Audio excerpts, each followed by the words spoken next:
We will begin at the line that begins with the word yiday habirurim. This is seven lines from the bottom. Thank you.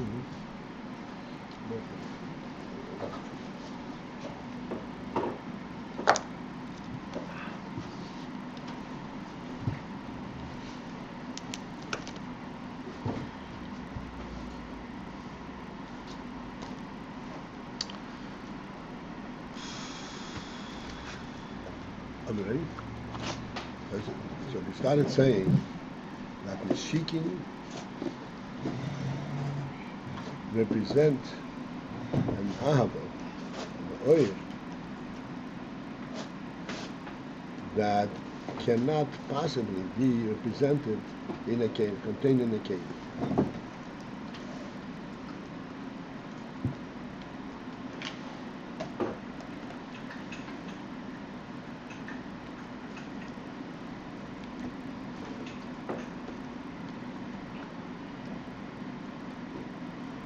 This is quoting from Torah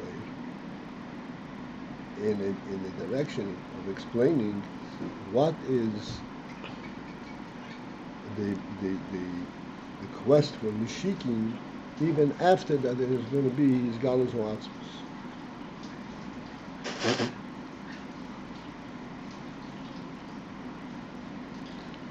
And yet still there's going to be that quest inside the neshamas. And in line to explain that, we started saying, as it says in Torah, that the Nishikin is a gilui bechinas oir atzmi. And now we're going to elaborate on this.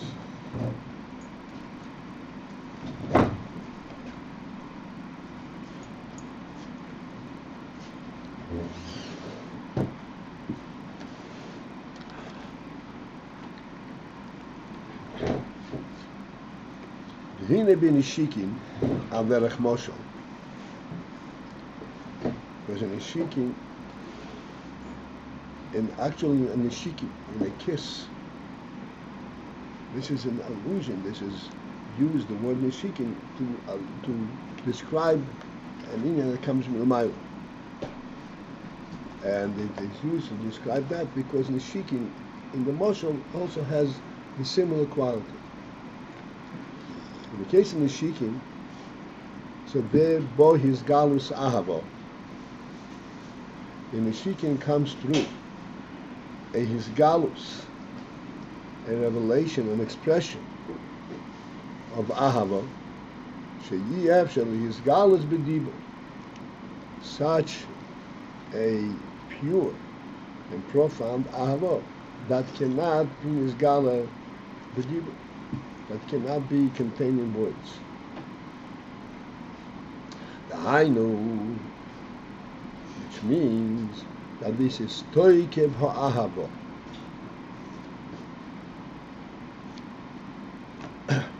that this is the power, the toikev ha'ahava, the essential power within the ahava.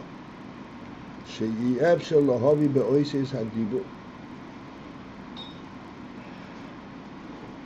which defy, and it is impossible to bring that toikev ha'ahava, that power of ahava, in oises hadibur, in words. So that toikev ha'ahava that is not possible to put in words, harei ze bo b'nishikin. That comes in the form of nishikin.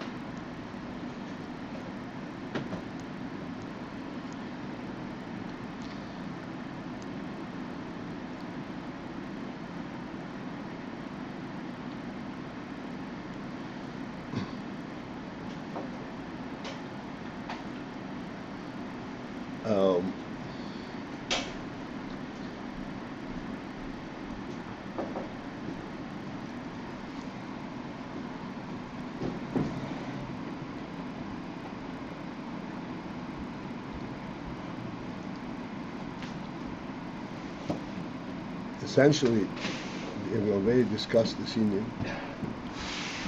Just to fit it into the words that we are giving right now. Toikev ha'ava means an overpowering ava. And it is impossible to represent it in words.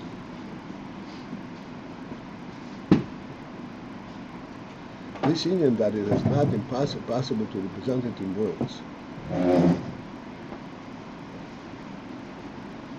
What is the correlationship between Toikev ha'ava? You could say it's a very ruchnisike, very superior ava that we can't find words for. But here we're saying something different. It isn't a question that you can't find words. It's impossible to contain yourself with the overwhelming force of the ahava. To contain yourself enough to be able to present it in dibur. Dibur requires a certain amount of containment, of restraint.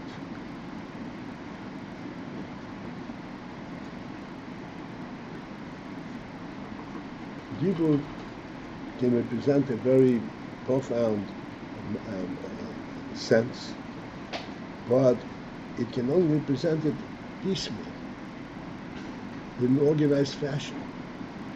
And in order to represent something in an organized fashion, you have to be able to restrain it and produce it in a graduated manner. But when there is toikev ha'ava, when the ahava is overpowering, the force, that ahava, is such that it doesn't allow you to stay away for a moment, step off, and represent it in an organized fashion. It's not toikev ha'ava. It's overpowering.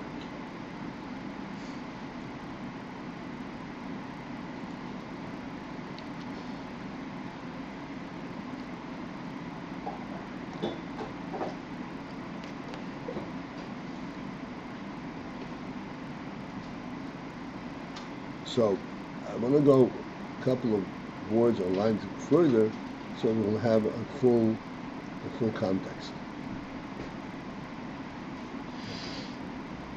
So he says like this: it is toikev ha'ava, the power, the overpowering element of the ahava, which is impossible to bring into Chassidus.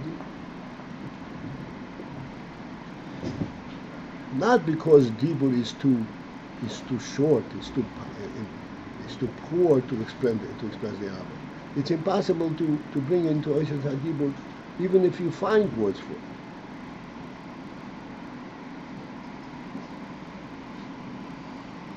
Because it flows from with a powerful flow.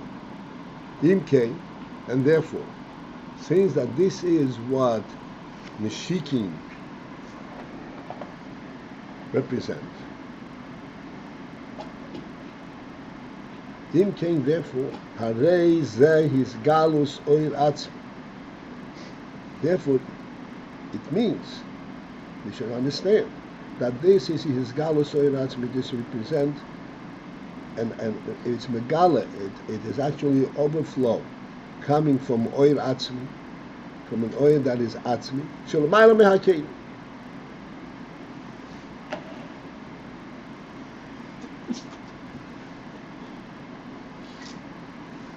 That is above keli.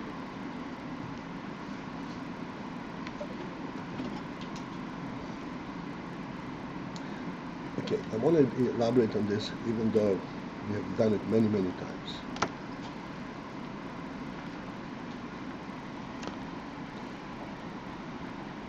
It is important that somehow we should have an idea when it says oir atzmi.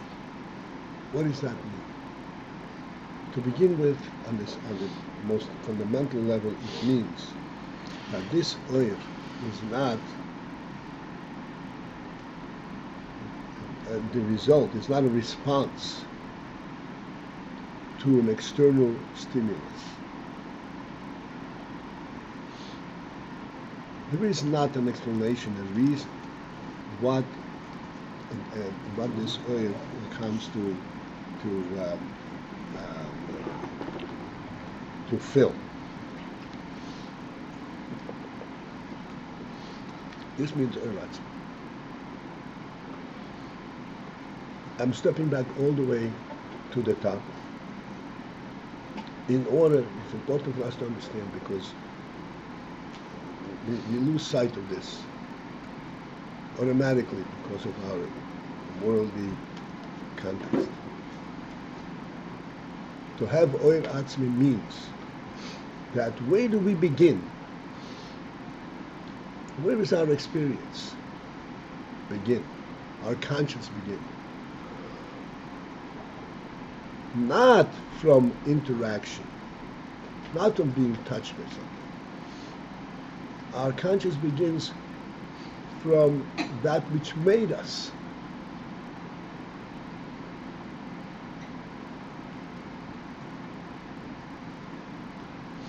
In simple terms, simple human terms, it means like this. That at the moment when the baby is born, it is born with a will. With a will.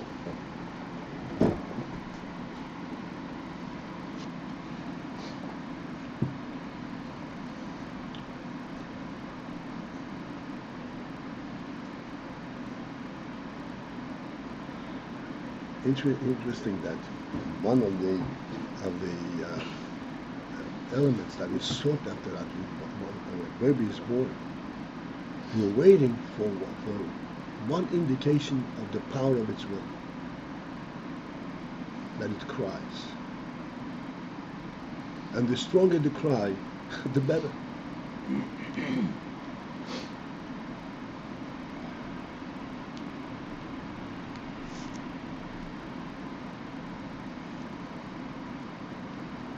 Where does it get that will? It is before any kind of any kind of that stimulus. It hasn't come in contact with anything. It is not crying because I want this which I don't have. I'm hungry. I'm thirsty. I'm uncomfortable. None of that.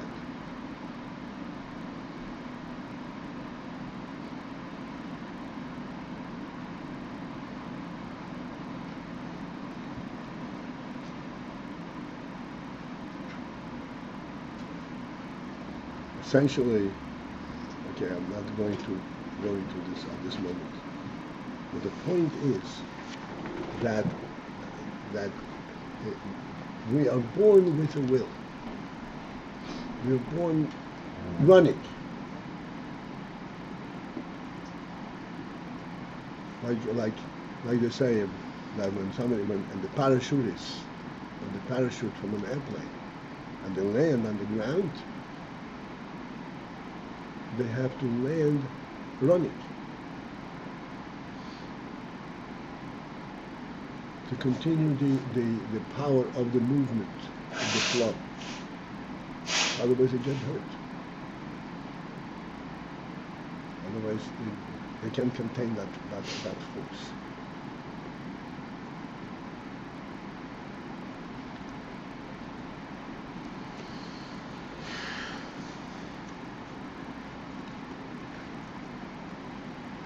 It clearly states, this is important, it's important for us to know, even though it's impossible for us to fully understand it.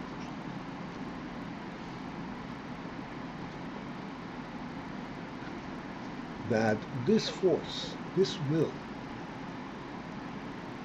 is given to the neshama, given to the child, by its creator. This is representing the force of being created. The will of its creator, essentially, that's what it is. This nishmas chayim comes from a living source, and it comes in the person in a living manner.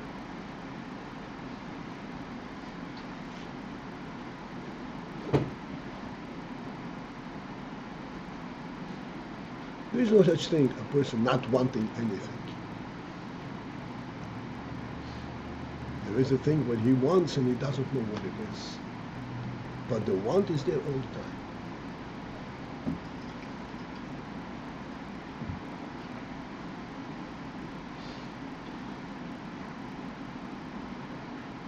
This is the pshat, atzmi. We discussed many times recently. Atzmi does not mean that it is self-made.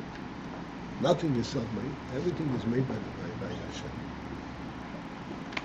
Atzmi means it's essential being. What did Hashem make? Did Hashem first create an entity and then let's see how he's going to react? Or Hashem gave him to begin with a quest.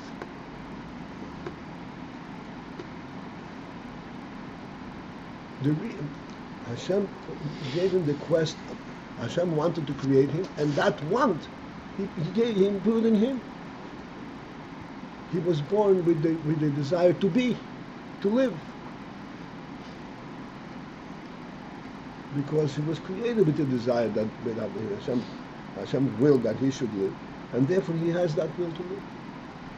This is something which was given to him in your mind from his Creator. This is the meaning, it's oil atzmi. In other words, this is not a reflection of some kind of an experience, a reaction to something touching.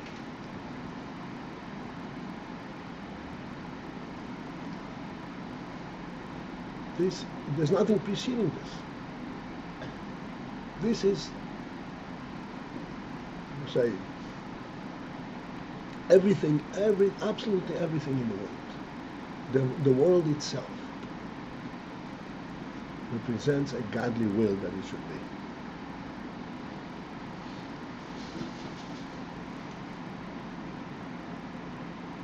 Everything has that part of the will. In the neshama, that will is the actuality of it. This is what the neshama is all about.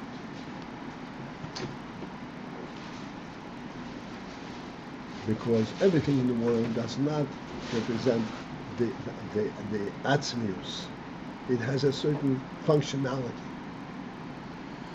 The neshama is not functional. It's not functional purposes. The neshama is to represent that godly world. That's what it is. To express it and to bring that will into and to reveal that will in everything in the world.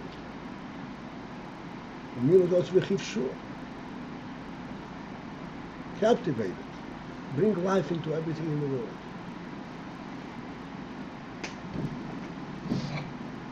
This is what neshama is. And this is what the Rabbi said. If this is oyer atzmi, that means, let's put it in very simple graphical terms. In order to speak, one has to, so to speak, step aside and decide what I'm going to say. And say. And this, oyer, atzmi, you cannot step aside from that. This is oyer atzmi, this is you. If you cannot step aside, so how can you bring it into words? You can't even contemplate to identify what it is that's pushing you. It's you.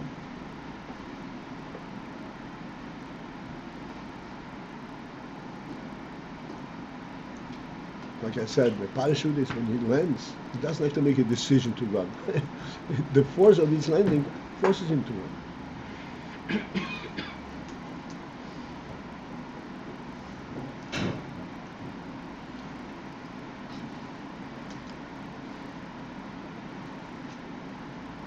This is what the Rebbe is saying. I'm going to go back to the previous line, and we'll see now that the Rebbe is saying this. Hainu. It's it's impossible for it to be the Hainu, which means that he's talking about the power of the Av. the Ava in an overpowering manner.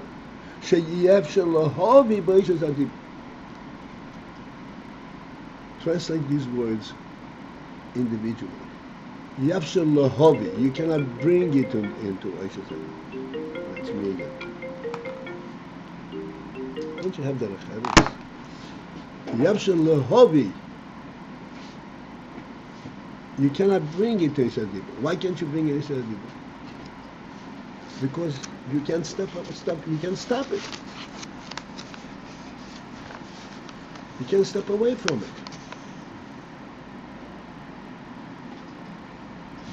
Not that there are no words for it. You just can't bring it in there.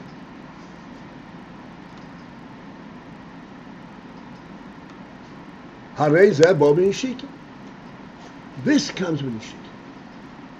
Nishiki is the flow of the Ahava itself. Nishiki do not come with contemplation. It's the flow of the Ahava itself. Im Kain, therefore, since that this is the Toik of the paragraph, his galus oir atzmi. It means that this is his galus of an oir atzmi, an oir that is an essential, the essence of the Nishama. Shalamayla meha keli. That is completely above keli.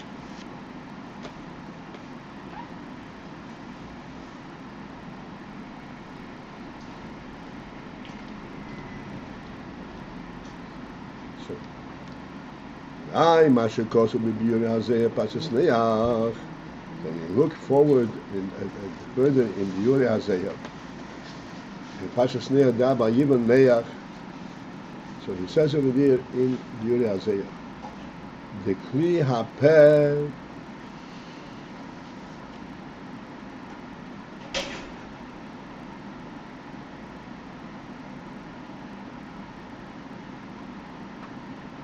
the keli hapeh, that the mouth and the kelim, the means that the mouth has to express it, to produce its power. Einoi mastir al hevel halev, does not conceal and camouflage the hevel halev, the power of the movement that comes from the heart.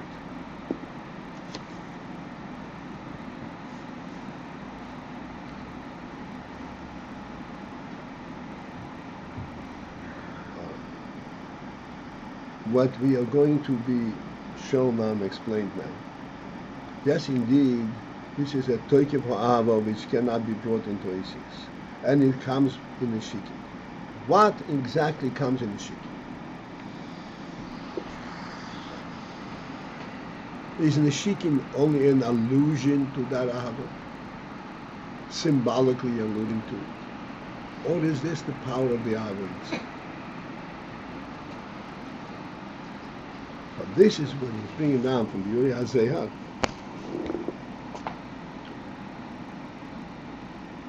That the kelim of the mouth do not conceal the hevel halev, the power of the flow that comes flowing from the heart. Different than in the heart, and the hand, for example.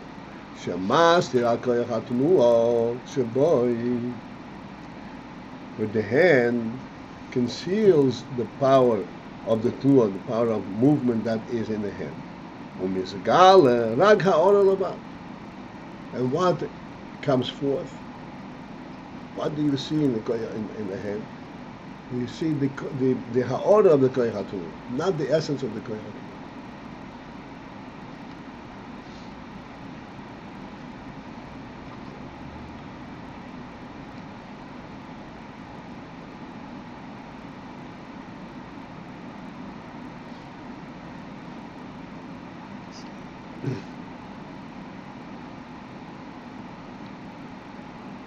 There's a fundamental difference, which we all understand, between the hand movement and, let's say, a mechanical movement.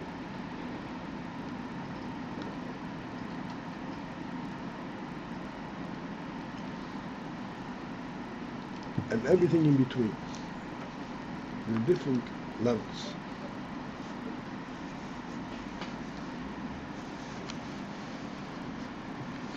The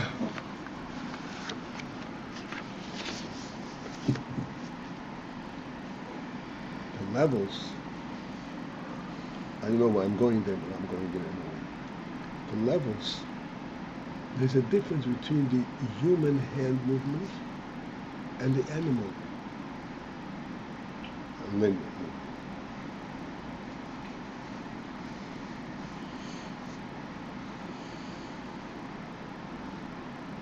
Try to explain what I'm saying, the reason I'm pointing this out. The hand is alive, clearly, all the time. It's not only alive all the time. The koyach hatnuah in the hand, this is its life.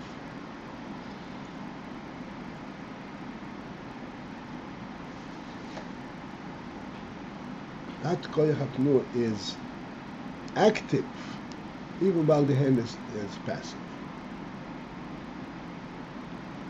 The koyach hatnuah itself is active.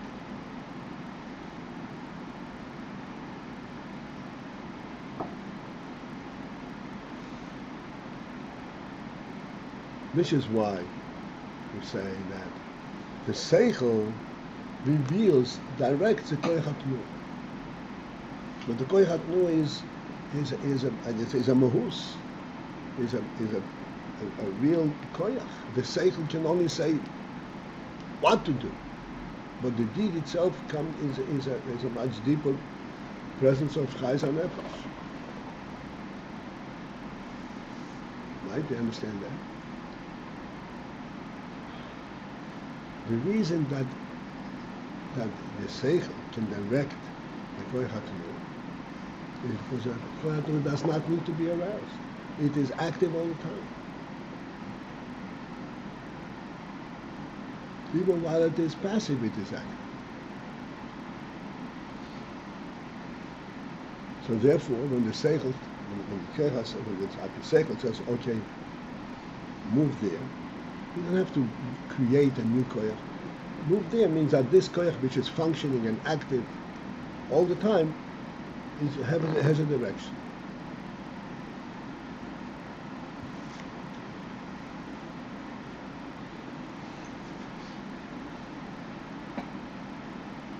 Which means that where was this koyach hatnuah prior? It was contained within the hand, you couldn't tell.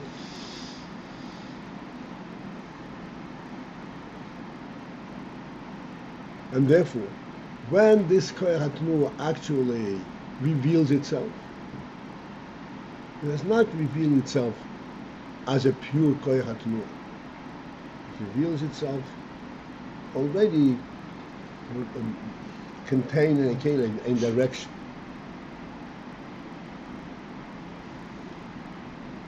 That's when the koyach hatnuah can be revealed. The atzmi koyach hatnuah is completely concealed.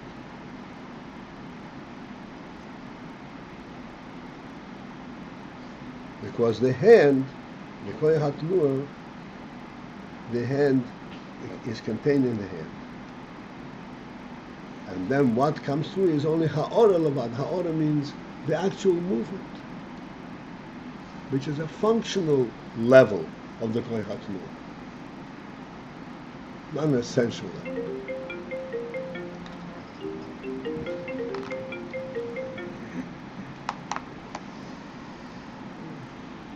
Aval hapeh, but the mouth ain't a masti.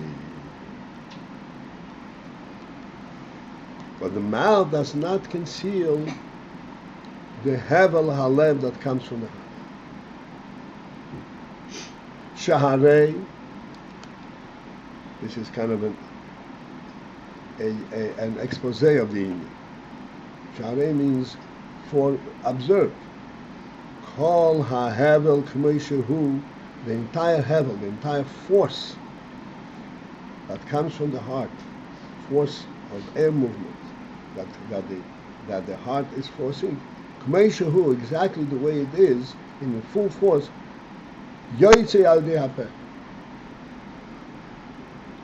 comes out to the mouth.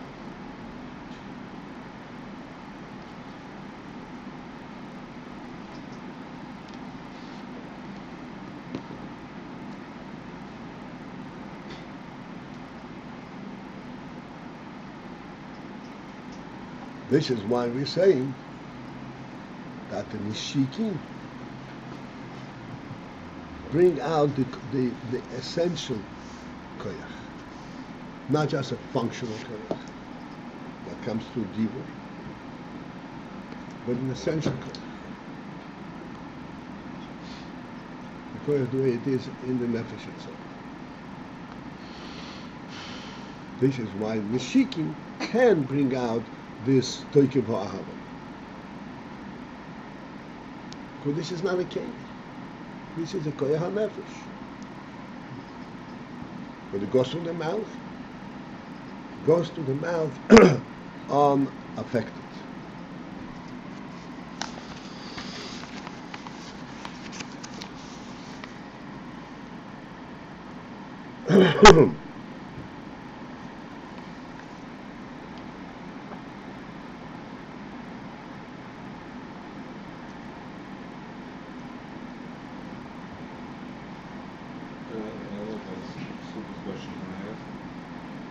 Not yet.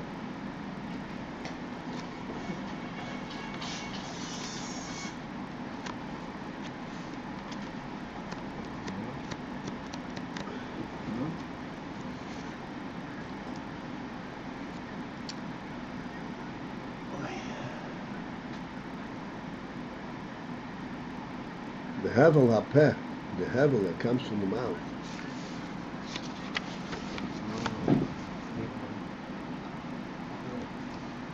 an interesting Indian.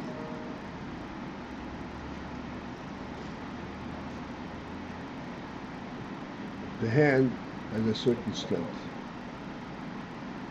Certain what? Strength. Strength. It can move heavy objects. It can throw objects.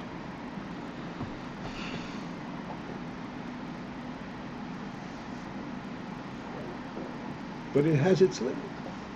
What is able to do?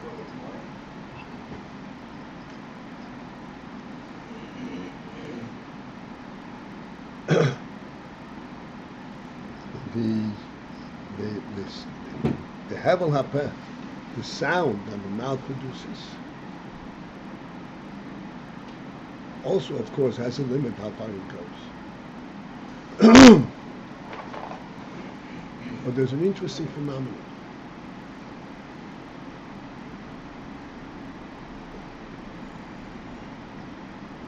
It's a different sound.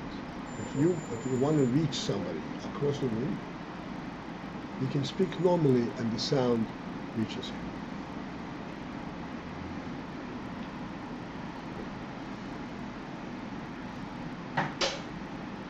On the contrary, people in the know, those voice trainers, they says screaming is not going to get you any place.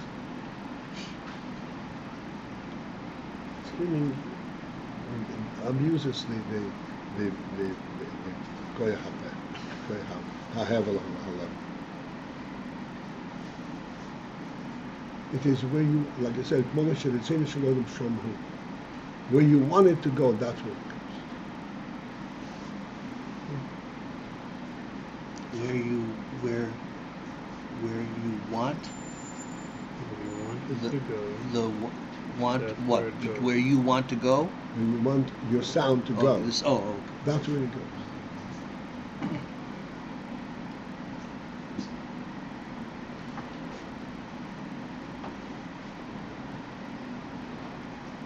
There's a certain phenomenon here where the sound coming out of the mouth is not limited by the mouth. It is the hevel ha'lev. You have The Heva Alev is representative of the Ratzon Alev, the Ratzon Alev. This is what essentially enables speech.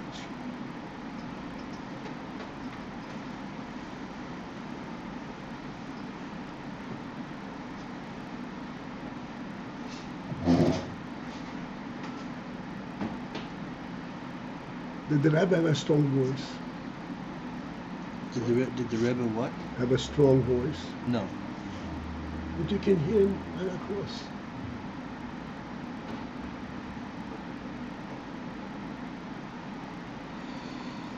It's an amazing thing. To be continued. What? Understood.